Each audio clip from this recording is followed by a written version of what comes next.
जय श्री कृष्णा गुरुजी। जय श्री कृष्णा। हम जिला हमीरपुर से आए हैं, भरुआ सुमेरपुर से। बोलिए। जिल हम आपकी कथा सुन रहे हैं। 2021 से रहते हरियाणा में हैं और रहने वाले भरुआ हमीरपुर के हैं। क्या सवाल है आपका?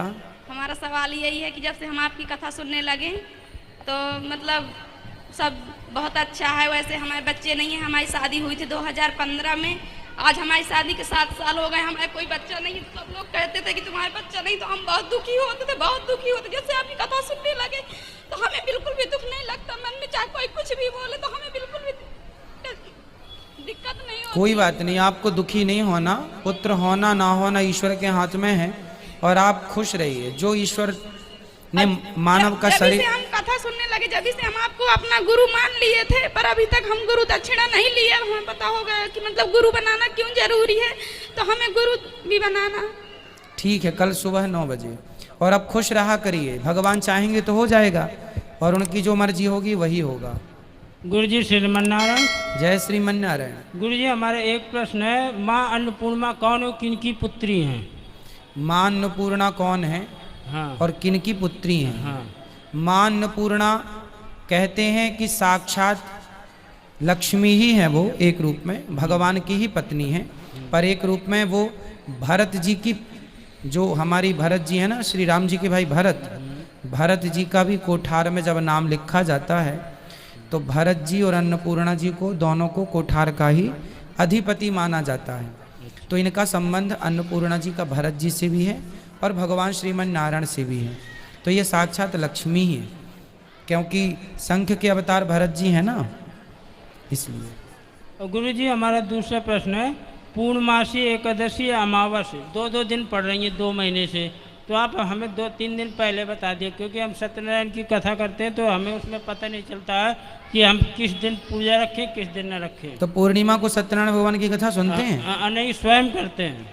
अच्छा, स्वयं करते हैं। हाँ, क्योंकि बाहर रहते हैं हरियाणा में, तो पंडित तो मिलते नहीं हमें, तो स्वयं कथा करते हैं, स्वयं व्रत रखते हैं। नहीं नहीं, पंडित जी को बुला लिया करो। लेकिन पंडित जी हमें मिलते नहीं, तो हम क्या करें? तो अरे भाई, ऐसा हो ही नहीं सकता, मिल जाएंगे, ढूंढने से सब मिल जाता।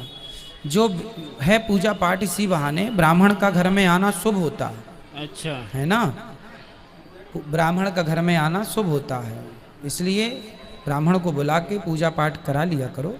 आप भले 11 रुपए दे दिया करो, जो आपकी श्रद्धा, कोई पैसे सी बात नहीं है। अच्छा। पर जो काम जिसका है वही करने दो उसको, ठीक है। और गुरुजी जैसे हम कोई मतलब हम झूठ नहीं बोलना चाहते, लेकिन हम जरूरत में बोल रहे हैं, तो उससे हमारा कोई पाप से तो कोई मतलब तो है नहीं।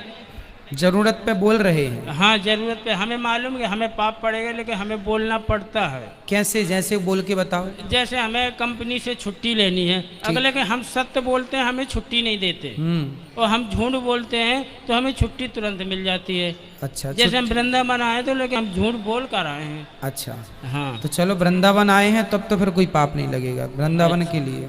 अच्छा ठीक है। और गुरुजी हमारा चौथा प्रश्न है, जब मान लो हम दोनों पति पत्नी है, लेकिन हम कोई भी सोचते हैं, कुछ भी करते हैं, तो हमारी सोच एक सी है। अच्छा। हाँ, लेकिन हम कोई मतलब कुछ भी सोचते हैं तो हम पहले से जान लेते हैं कि हमारे मन में क्या बात चल रही है। बहुत अच्छा।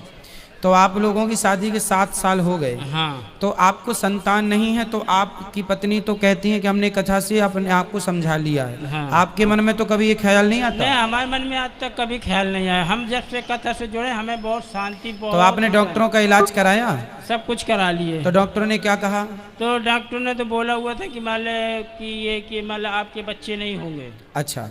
तो जब से हमने कथा सुनी, हमें तो बहुत मतलब अपने मन में बहुत अच्छा मतलब लगा, और हमें मतलब मेडिकल से ज़्यादा हमें कथा में आराम मिला हुआ है कथा को। जी जी, सही है। मेडिकल को शरीर को आराम मिल सकता, मेडिकल से शरीर को लाभ हो सकता है, पर कथा से मन को लाभ मिलता है ना। मन को मेडिकल से लाभ नहीं मिल सकता, शरीर को मेडिकल से लाभ मिल सकता है। तो गुरुजी आप बताएं ना, जो दोनों की सोच एक मिलती है, क्यों मिलती है? आप लोग सच्चे पति पत्नी है, यही 7 जन्म की जोड़ी है, जहाँ सोच मिल जाए यही 7 जन्म का रिश्ता है। अच्छा। और गुरुजी हमारी एक लास्ट है, मतलब हमें आशीर्वाद दीजिए, जिस दिन हमारे मतलब दोनों आदमी तो साथ में मरे, अलग अलग नहीं, मतलब पत्नी पहले मर जाती है, पति पहले मर जाती, ये नहीं, मरे तो साथ में मरे, बस शरीर त्यागे तो। चलो ये तो भैया भगवान के हाथ में है, पर आपकी इच्छा है तो बिहारी जी जो आप कह रहे हैं वृंदावन धाम में यदि इच्छा प्रकट की है तो बिहारी जी ये भी पूरी करेंगे। वो तो उस समय की बात है, पर बिहारी जी आपकी सारी इच्छाएं पूरी करें। राधे राधे गुरु जी। देखो ऐसा पति पत्नी का प्रेम होना चाहिए, सीखना चाहिए समाज को इनसे। आजकल तो जरा जरा सी बातों में लोग, पत्नी को बेटा ना हो तो पति ही ताना मारने लगता है, जमाना ताने मारता है। इसलिए ये देखो ये सब ईश्वर के हाथ में है, इसलिए हमें जो है मिला है ईश्वर की कृपा से उसमें संतुष्ट रहना चाहिए।